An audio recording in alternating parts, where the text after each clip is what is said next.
रात की रहस्यमयी सवारी और आत्माओं का तांडव, पहला एपिसोड। तो स्वागत है दोस्तों, मैं इंद्रजीत। आज की कहानी है सवारी और आत्माओं का तांडव। रात के गहरे सन्नाटे में एक पुरानी टैक्सी शहर की तरफ लौट रही थी। ड्राइवर, जिसका नाम राजू था, काफी देर से सड़क पर था। वह थका हुआ था और उसकी आंखें धीरे धीरे बंद होने लगी थीं। अचानक सड़क के किनारे उसने एक महिला को देखा जो सफेद साड़ी में लिपटी खड़ी थी। उसके चेहरे पर एक अजीब सी उदासी थी और उसकी आंखें गहरी थीं, जैसे किसी गहरे दर्द को छिपा रही हों। राजू ने सोचा कि इतनी रात को एक महिला का इस सुनसान जगह पर होना अजीब था, लेकिन उसकी मदद के लिए उसने टैक्सी रोक दी।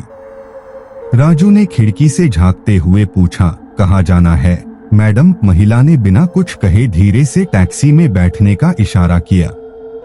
राजू को हल्की सी झुरझुरी महसूस हुई, लेकिन उसने ध्यान नहीं दिया और गाड़ी चलाने लगा। टैक्सी में एक अजीब सी ठंडक भर गई, जैसे अचानक से तापमान गिर गया हो। राजू ने शीशे में देखा तो पाया कि वह महिला उसकी ओर देख रही थी और उसकी आंखें बिल्कुल स्थिर थीं, न कोई पलक झपकाना, न कोई हाव भाव। जैसे जैसे वह गाड़ी चला रहा था, उसे एहसास हुआ कि वह अनजान रास्तों पर जा रहा है।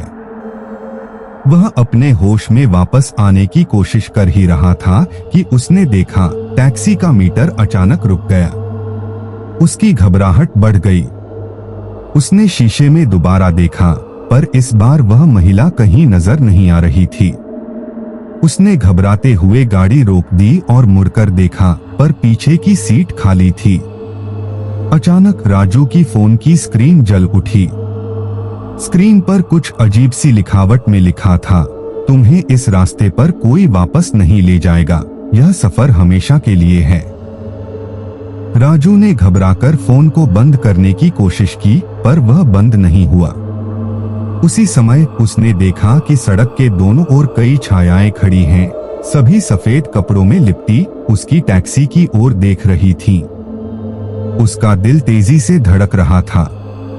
उसने गाड़ी को रिवर्स में डालना चाहा, पर जैसे ही उसने गाड़ी पीछे की, उसने महसूस किया कि वह कहीं फंस चुका है, एक ऐसे भंवर में जो उसे अपने अंदर खींच रहा था।